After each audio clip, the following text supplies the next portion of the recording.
પૂર્વ નાયબ મુખ્યમંત્રી નીતિન પટેલે પોતાના કાર્યકાળને યાદ કરીને કટાક્ષ કર્યો। વિશ્વ ઉમિયાધામ આયોજિતમાં ઉમિયાનો રથ મહેસાણા પહોંચ્યો હતો। તે સંદર્ભે કરેલા સંબોધન વખતે નીતિન પટેલે પોતાના કાર્યકાળને યાદ કર્યો અને સલાહ આપનારા વિશે ખુલ્લા મને વાત કરી। નીતિન પટેલે કહ્યું કે અમને કોઈ અનુભવી વ્યક્તિ કોઈ બાબતે સલાહ આપે તો માન્ય છે, કોઈ અધિકારી મને લખવા અંગે પણ ટકોર કરે તો તે બરાબર છે। અમને કોઈ અનુભવી વ્યક્તિ જે તે બાબતે સલાહ આપે તો તે માન્ય છે, કોઈ ઉદ્યોગપતિ જીઆઈડીસીના પ્રશ્નોને લઈને સૂચન કરે તો બરાબર છે।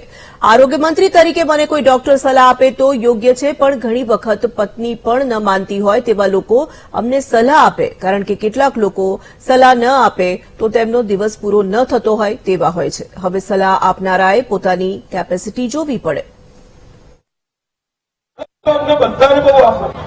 હું સરકારમાં મંત્રી હતો, મુખ્યમંત્રી હતો, વિરોધ પક્ષમાં હતો, ધારાસભ્ય હતો, જે હતો એ વખતે જે આવે સલાહ આપે, જે આવે સલાહ આપે, સલાહ આપવાનો દરેકનો અધિકાર છે।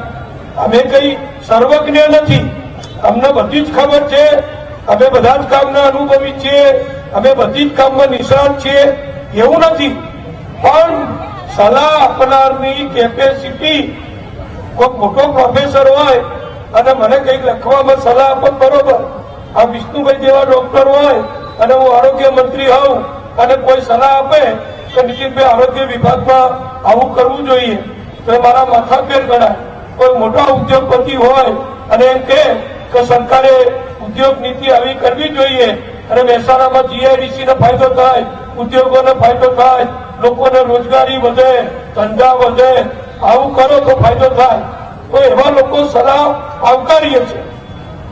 પણ ઘેર માફ કરજો, કોઈના ઉપર નથી કહેતો, પણ ઘેર બેસીને પત્નીને એમ કે પાણીનો ગ્લાસ થાય ને ખાટલા બેઠા બેઠા તો પત્ની એમ કે છાના માના ઉભા થઈ પી લો, મારા કામ ચાલે છે, એવા અમને સલાહ આપતા હતા।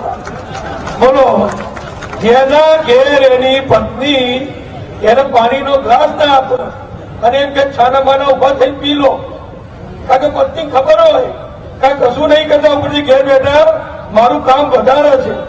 હવે એવા લોકો નબળા પડે એટલે પાછા તમારા જીવન પકડે, એ બધા ઘેર હાથ પડે 5-10 જણને જો સલાહ ના આપી હોય તો એમને ઊંઘ ના આવે।